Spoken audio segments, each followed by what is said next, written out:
Well, hello there, and welcome to another episode of Back to the Clubs with me, Major K. I'm a DJ, producer, and record label boss, and in this series, I'm talking to other DJs about their club experiences. What's the most important thing a club should have for a DJ? What did you do while the pandemic was raving and we weren't? And is you is or is you ain't my baby? Those are but a few of the questions I'm asking every week, and the answers are often surprising. In previous episodes we had DJ Licious, JD, Vanilla Ace and Insulate as a guest, today J Frog. Before we dive into the interview, be sure to subscribe to Back to the Clubs in your podcast app. Give the show a raving rating too. It helps more people find the podcast, or so they say. Wanna help me find out? Thanks in advance. Check out our Patreon page, patreon.com/officialmajork, for all sorts of bonus content. With J Frog, we talk a bit more about his studio gear, for instance.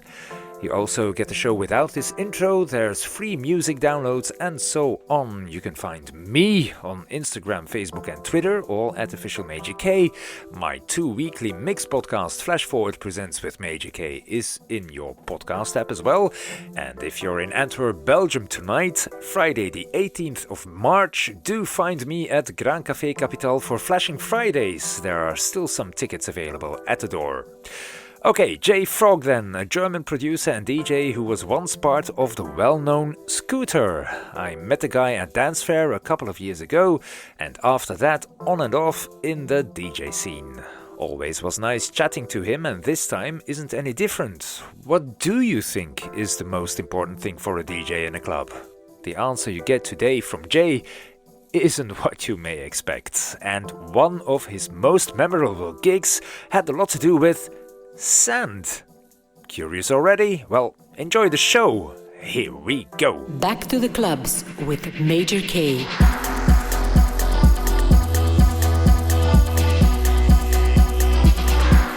So yeah, today Back to the Clubs with the German DJ and producer J Frog. Welcome, J Frog. Hello. So good to see you and have you here in the show. Thank you very much. How have you been? Well, doing good so far. Thanks a lot. I mean, it was 2 years of not being allowed to work. All the clubs had been closed, so yeah, it was different. I started to stream a lot. I made this Twitch channel. So yeah, it was a different kind of working. I also had my studio, so this was, well, not really a point in the pandemic, but for going live and playing in front of people, that was kind of different. Yeah. You mentioned that you did a lot of work in the studio. Are there loads of tracks coming our way then? Yeah, I had been already, and I'm producing under different aliases. Some people maybe didn't notice that there was something coming out done by me, but yeah, it had been a lot of releases. Yeah, may we know what those aliases are?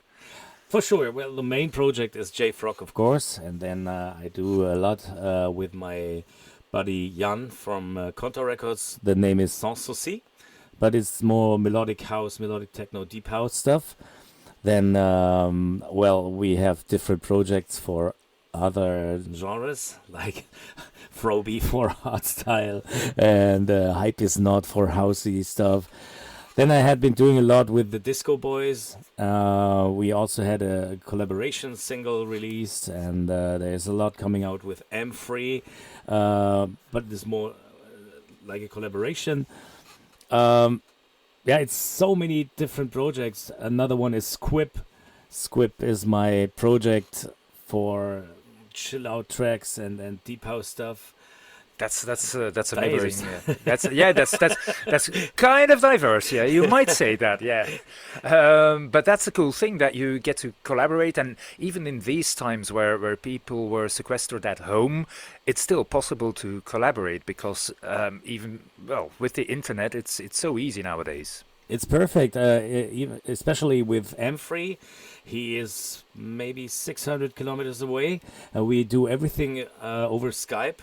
So he sits beside on the small laptop and he's saying, "Oh, nice, I like that one." And he's typing everything and I'm producing the stuff. So this good kind of work. Yeah, absolutely. Yeah, and is that the way you collaborate with other people, or is there a case, for instance, or an example that you perhaps produce small amount of the track yourself, then it goes to the other guy, he does some producing, then it comes back to you, you do some additional producing, and then again, and then again, and then again until it's finished? I also did that, but it's very complicated. I prefer, in that case, just sitting together in the studio. Maybe you remember I had been part of the famous band Scooter, and that's where I really learned to work in the team. I did some collaborations before, but this was completely new because two guys who knew what to do on the computer and the programming and arranging, like Rick and me. And HP was the vocalist. He was doing all the lyrics, and besides that, he was in the studio and he said, "Oh no, the hi-hat is too loud," or maybe let's do it like this, DJ One Finger, you know? And, Yeah. but there was always a great input, and for all the singles, we worked on those singles together.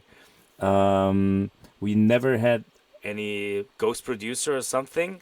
And back in the days, I mean, this is 20 years ago now, there was nothing like Splice or something.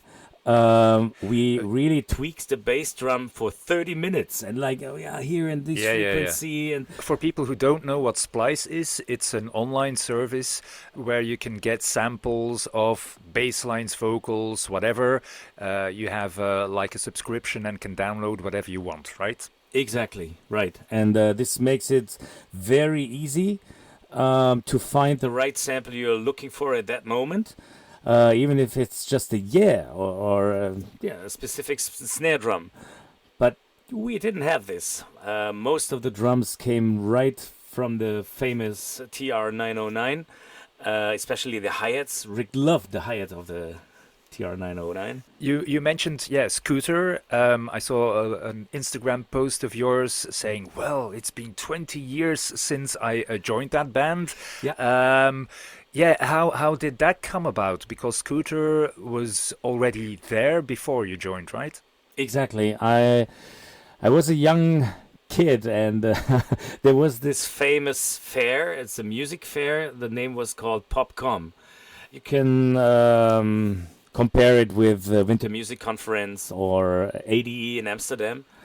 So that was in Cologne, and all the musicians and all the label bosses and publishers, they came to that parties, and first on the fair, and in the evening there had been like BMG party or something like that. And I always went to those parties too, and I was never, in that case, a shy guy. I always said, well, I'm a musician and I love what I do and I know something about my hardware gear. So I went to those Scooter guys, and Rick, especially Rick, he's a nerd in synthesizers and in electronics as well.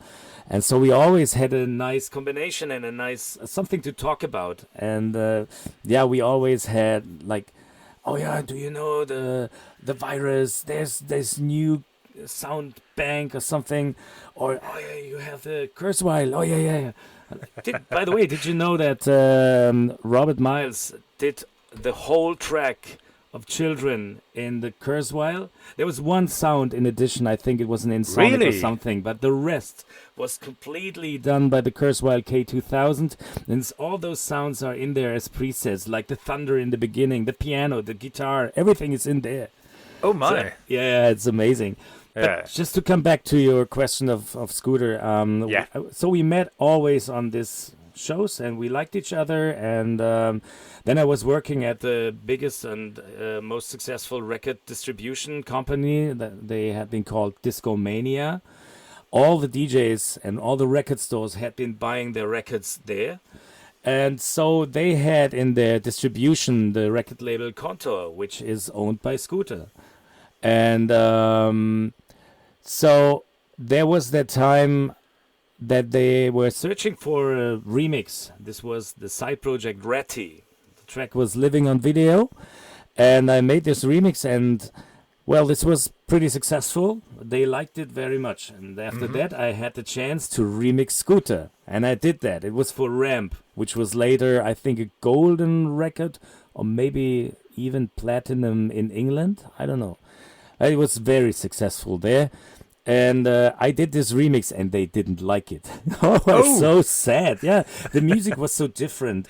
I mean, you can divide Germany in north and south musically. Like the scene where I come from is Frankfurt, and we had always a different sound like they had in the northern part where Scooter was based, or is still. And so I had my vision of that mix, and it had to sound like the Frankfurt style. And so they didn't like it. I was pretty sad, but the manager, Jens, he said, no, this mix is good. We need to put that on the record too. And even Axel. So he convinced the other two guys, Rick and HP, and so finally this mix was on the record.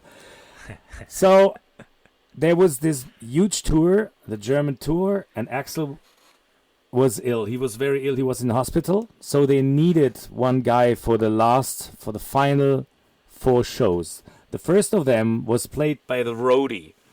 It was a little bit, well, how could you say that? It's strange. Yeah, it was a little bit strange to see a guy with long gray hair playing that crazy Scooter techno punk stuff. He was a great, or he is a great musician. Sure. So they said, well, we have still 3 shows left. Ask Jay. He did those remixes, and we know that he likes our stuff and he's into that kind of music.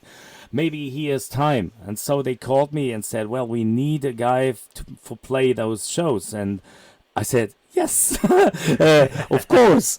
And my boss, the Discomania boss, he said, of course, you do that. No question. Just go for it. So I packed my bag and went to those final shows, and everything went fine. And a few weeks passed by, and then I just had a date for cinema. It was a Thursday night, and the phone rang, and HP was on the phone, and he said, Jay, well, I got some news for you. Axel, he's leaving the group, and we thought maybe you like to join us, because even on the show, on the tour, fans liked you, and everything was so uncomplicated. Yeah. So would you like to join? I said, no question, of course, I would love to. And so I moved. I moved to Hamburg. I was living in Frankfurt those days. And I didn't tell even my girlfriend. Nobody knew, because they said, please don't tell anybody, because it's super hot news. Nobody knows the exit of Axel already. So please don't tell. I only told it my parents, because they should know. But not even my girlfriend those days knew that I was leaving to Hamburg. Yeah. That's quite the adventure. It was really, I had nothing up there. I bought all the new furniture. I bought everything up there. I started a new life. So, and I come from really, really poor times, because I spent all my money in the studio. When I was working at Discomania, I had this travel of 45 kilometers every day, one way. And this is one thing. Took all the money. The other thing is the hardware. It was so expensive. I mean, but it kickstarted. You know, the amount of money that you spent in it made possible that you got to join Scooter, and made possible that you are where you are now. Exactly. Yes. I'm very, how do you say, grateful, thankful. Mm-hmm. Yes. Well, it's good having you in a show called Back to the Clubs, and I think it's time to go back to the clubs and ask you what your first club experience ever was, just as a party goer. As a party goer, I think it was a small club close to my hometown, and they had those nights, Wednesday, Thursday. I think they opened up every day except Monday and Tuesday. Mm-hmm. So those were my days. I was there every night. Really? Yeah, it was Wednesday, they had DJ Gorge. Maybe you know him. He's famous at the moment. He was resident there. And on a Thursday, it was not my thing. I wasn't there very often. It was the R&B hip-hop night, so it's not my thing. Friday, Saturday, Sunday, that was huge. So the experience was, everything was so new. Everything was like, maybe you remember those times. The lasers nowadays, they have 16 millions of colors. Back in the days, they had only green and red. That was everything. But it was laser. It was, look at this. And so I think those days had been amazing because everything was so new, different, new music, loud. Oh, can't describe it. You still are very excited just by thinking about that time. Oh, yes. Yeah. Do you recall what the club was named? It was called Fun. This club was a chain. I think they had 46 clubs all over Germany, or a lot. Oh, really? Really a lot. Maybe not 46, but a lot. Yeah, it was the Fun chain, and it was close to my hometown, so I had not a. And so that was in Frankfurt then, or a little bit more in the south. My parents, they come from Ludwigshafen. That's where the Chancellor Helmut Kohl lived. Right. I lived 3 streets away from him, so and this club was in Frankenthal, which is maybe 15 minutes away. Was that a big club? How many people could it host? I think we speak about 1,000 because they had 2 floors. There was like this folk stuff thing in one room, and a mixture of R&B and house in the main room. Yeah. So it was a club that doesn't exist, I think, anymore. Yeah. Well, there's not a lot of clubs that dare combine styles at this moment, I think. Yeah. Well, we have a lot of huge clubs with, at the moment, 3 floors. They add an extra R&B room to that. Yeah. So they work really good. They are packed every weekend. But not so many clubs. Mainly one genre that they go for and try to get known for, I think. No, nowadays. Yeah, mainly. And I also have to admit I prefer that because you know what you get. You go there and you know this is my thing. Yeah. What does a good club need to really be a good club? Close toilets to the DJ booth. Well, we did a couple of episodes of Back to the Clubs. This is the first time that someone said that. For sure. Gave that answer. No. Okay, but it really is important because it is. Well, explain why. Well, it doesn't happen very often, but sometimes, you have those records and you're totally in the mood, and I'm mixing pretty fast. When I want this energy, then I really do only the hearts, main parts of the main parts of the tracks, and then it's mixing. So I don't want to. How do I say? I don't want to have the feeling of making people bored of a long mix in, mix out, and whatever. So if there's not a track that is super huge, so I know I can play that for 5 minutes, well, then I would be happy to just jump and please let me through. And in the packed club, it's really. I play in one club. They have their toilets in the upper level, so you need to really go over the stairs. Yeah. Or even take an elevator. Yeah. Elevator, yes. So it might be. No, that's tricky. I think. Yeah, and especially if you play longer sets, well, sometimes nature calls and you have to go to the toilet. So.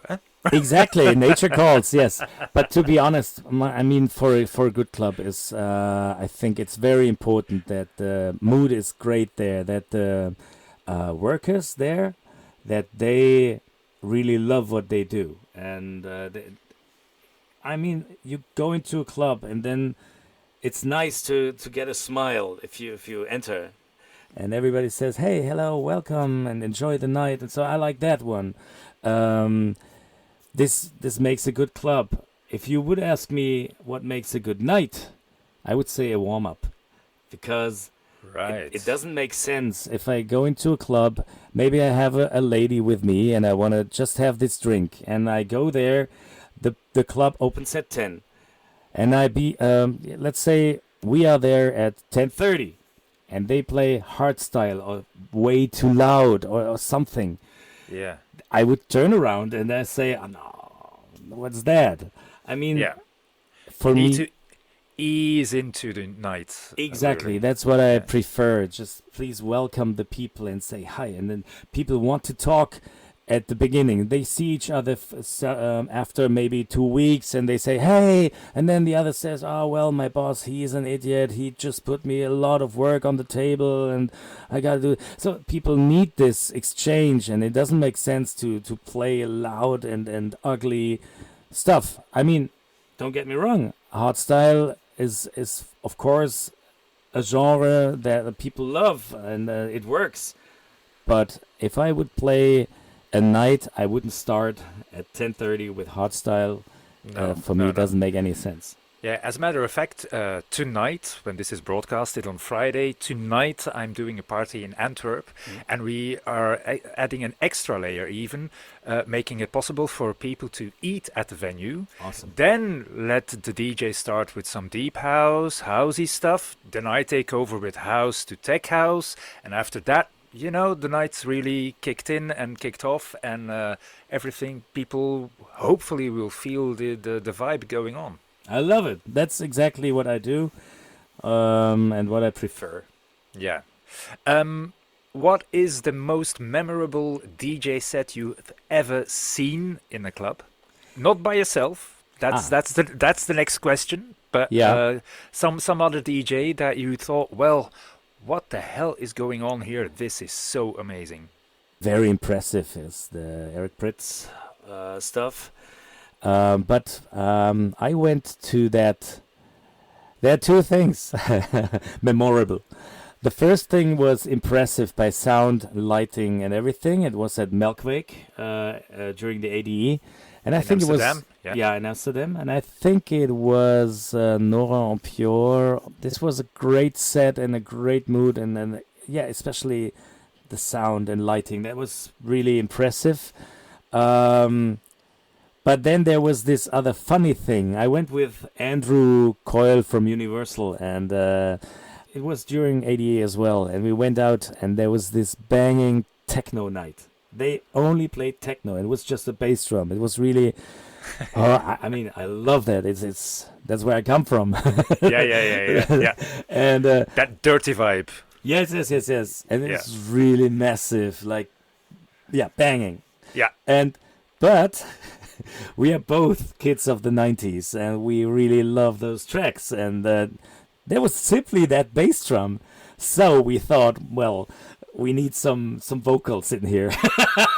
So we started to yell all those Cut Night Joes and Obsessions by Army of Lovers, and that was super fun. People just watching. What are they doing? But it was memorable because it was.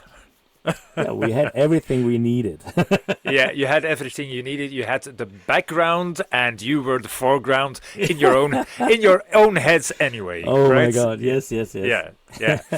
So you mentioned two club gigs that you were blown away by, a little bit by participating yourself. Let's keep it at that. But was there a club gig that you played that you thought, well, this is really the night of my life as a DJ? This there's nothing that can top this. This was maybe in Japan. TK Shibuya was the club, and that was so crazy. They had walking robots. They had all those light sticks. How do you say, glooming sticks or something? Yeah. Glow sticks. Yeah. And the loud system, and it was a super nice club. Like everything was polished and really, really cool. So that was a gig You can find it on YouTube. I made a video, J-Frog in Japan or something. That was very impressive. This was maybe technically the best thing I had, and I really enjoyed that. But there was a crazy gig. I was playing in Namibia on New Year's Eve, and they are they are crazy because they had this swimming place. Yeah. Like you have with slides and with all Exactly. sorts of stuff. Yeah, Okay. Okay. So, well, they took all the water out of this pool, everything, and they put sand in it. Well, you can do that. I mean, you are close to the desert. Why don't just put the DJ booth in the desert? No. They take all the water out of the pool and put sand in it. And then there had been 3,000 crazy Namibians. That was such a great night. And I was standing maybe at the 5 meters. So you were at the edge of the pool, and the Yeah. people were in Down the there, pool, in the pool, yeah. with sand. Exactly. Yeah. And that was such a Crazy. fun night. Yeah, it was crazy. Yeah. What was the music that you were playing there? You mentioned it was Namibia, right? Yeah. I Yeah. play mainly house music. This is what I really like. What I do is I play a lot of tech house stuff and put well-known vocals over it. So it's always important to have the girls dancing, so the guys Absolutely. can watch something. you know? Yeah. So that's why, I do a lot of bootlegs and mashups on my own. So I have something different to stand out in the. If there's an event and you have 5 DJs, you don't want to play the same stuff. Right. It yeah. doesn't make sense. I also only play 1 track per night. This I don't like if you are in a club and you listen the same song at minimum 3 times because the DJ has no idea. Oh, what can I play now? So for me, it's just 1 track per night. Yeah. I mean, each track. Yeah, of course. Yeah. Yeah. I know what you mean. It's for me as a DJ, it's important as well. Just to there's so many tracks that you can play. Why should you play the same track twice or thrice? That doesn't make sense at all. Exactly. At all. Even if you're doing an all-nighter or whatever. If you missed out on that track like 2 hours ago, too bad, But there's a lot of other different tracks that are as great as that track that you perhaps wanted to hear. Is my Perfect thing. opinion. Yeah, it's definitely Yeah. mine as well. Yeah.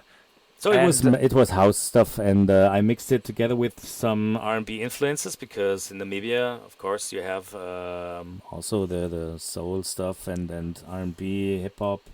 Yeah. I mixed that. Cool. Not a pure track. I won't play a whole R&B track. It's not my thing. No. One great example is the Vanilla Ace. You had him in your show as well. Yeah. And I still play that one because it's huge. Yeah. You've obviously been around. You've been to Japan. You've been to Namibia, other places all over the world. Is there a club that you've visited or were at most as a DJ or as just a party goer? Yes, it's closed already because the city needed this place for parking slots or something. It was an old Yeah. airport in Dresden. Dresden is a city in the eastern part of Germany. And I had been playing there 6 times a year as a booking DJ. I mean, they always, and then in addition, they booked me for city festivals or other festivals they had. So this was, one of the clubs I played as a booking DJ Yep. most. And what was the name of that club? Terminal 1 was the name back in the days. Of course, you can't beat a resident job. I was playing at H1 in Hamburg. Sure, yeah. We had David Guetta, he was there on my birthday, and we had Roger Sanchez, Fede Legrand, Armin van Buuren, Tiesto, all of them played there. And it was a small club in the middle of Hamburg, only 800 people capacity. Right. Played there every Wednesday. It was good times. Yeah, good times. And so you mentioned Terminal One as being the club that you played at the most, or per year. and is per year, yeah. And is there a club that you, in general, been at the most, apart from the residency that you did?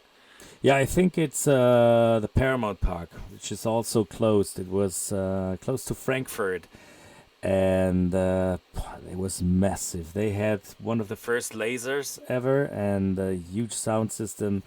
Um, yeah, they had, I think, 7,000 people per day on the weekend going through. Not That's a in one lot. time, Yeah. but No, yeah, yeah. yeah, During the weekend, and yeah. yeah, So that was massive as well. massive. With a Yeah. bar, and you could eat, and 3 floors and everything. That was impressive. Yeah.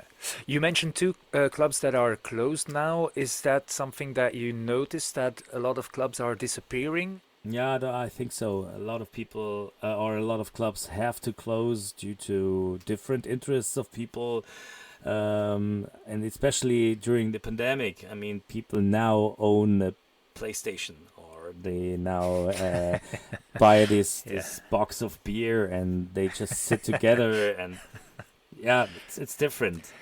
They don't know what they're missing out on, Oh I yes, think. oh yes. Yeah, it's so sad to see. Yeah. And I hope they will find back the way to the clubs, because it's, yeah, I mean, that smelling the sweat, it's different. Like how I told in the beginning. I mean, the camera stuff is great, and I made a lot of new contacts, and I'm so happy to see all those names. And even if they just have a nickname, it's great, and I know stories behind those names. And I know the real names, and it's cool to see them. Yeah. But I would love to see those guys and or those listeners in the club.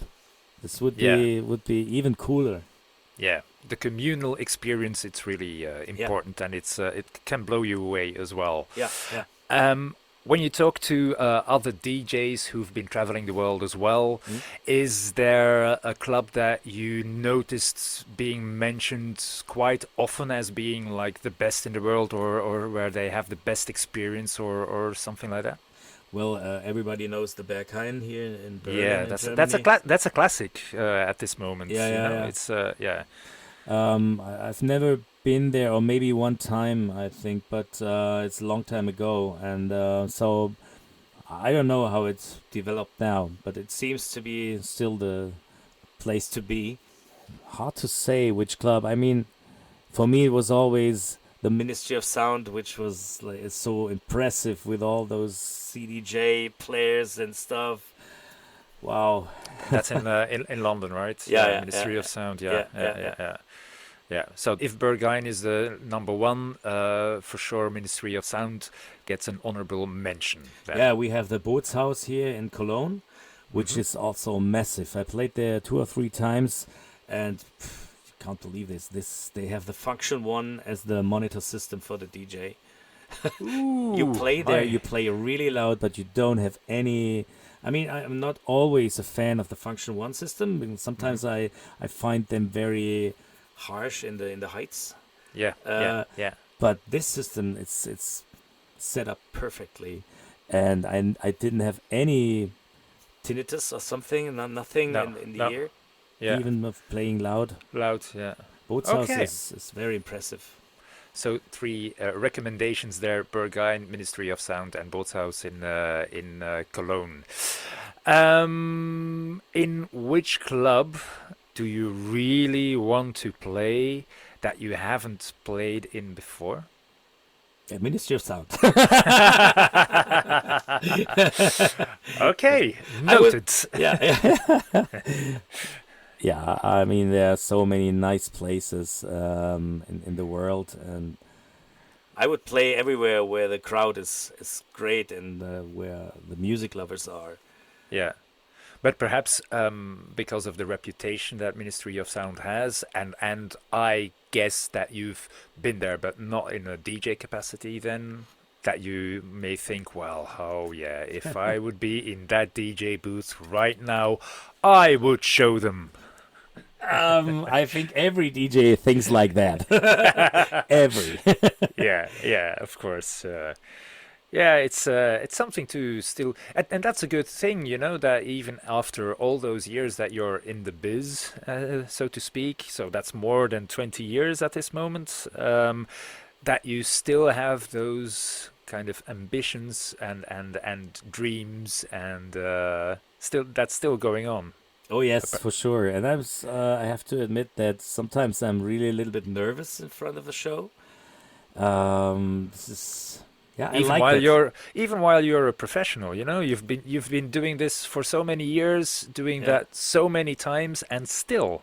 Yeah, I am because I want to be, I want to do it good, and I want to have the perfect set for that night.